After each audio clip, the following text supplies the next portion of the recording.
Well, I think it helps for me. I think it helps me make sure that I'm not putting those things before God in a way, and it's kind of a bit of a discipline to make sure that I'm still in control.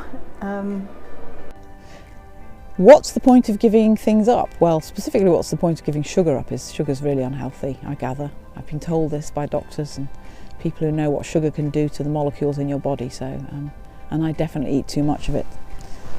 So it would be health reasons for me. What is the point of it? I guess it's to try and make more space for God. It's about discipline and about self-control.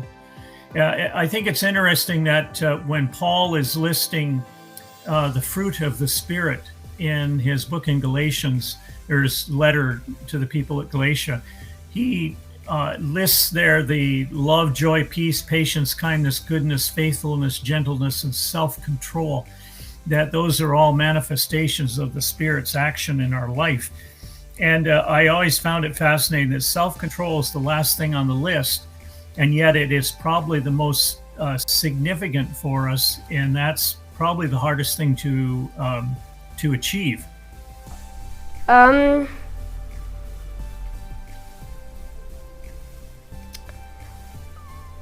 Yeah, that's beaten me.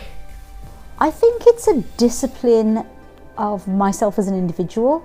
I think sometimes I need to shift things around to get out of bad patterns, perhaps. Yeah, and this is where we sometimes in the Christian community probably don't think about it in a healthy way sometimes. It's not giving up for its own sake. It's so that our minds can be a little bit freer, I think, to be devoted to those things that matter.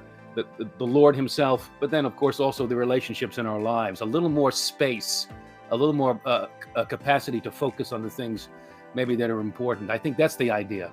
I've always thought it had 2 points. I mean, first of all, I've never been that keen on the idea that you give up bad things or bad habits for Lent. You should really give them up anyway. My idea of Lent is that you give up actually a good thing for the 2 reasons that you learn to love it and appreciate it more and receive it as a kind of gift and glory in it when Lent is over and Easter comes. But the other thing, I think the main thing of giving up things that you know happen to be habitual indulgences, cake or whatever, is simply that it's a prompt. So every time you go for the small comfort, the little comfort of what that thing was, and you think, oh no, it's Lent, I mustn't do it, that's a point which you have a prompt to prayer, that you give the need to God, that you ask him directly for some comfort or some, that you turn, as it were, from the immediate stream to the source of the stream, or from the outer image to the source of the image. So you're always looking. I'm always feeling that the little no that you say to yourself when you stop yourself doing whatever it is a prompt to a much bigger yes of some kind.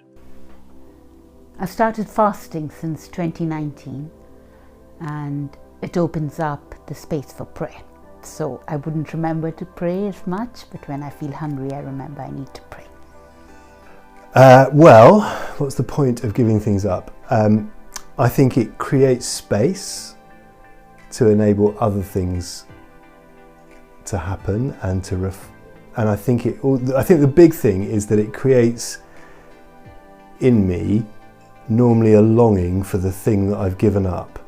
And so if that longing, when I feel that longing, I can then bring that before God in some way to say, actually, what I really need is you, God, not the thing that I'm longing for.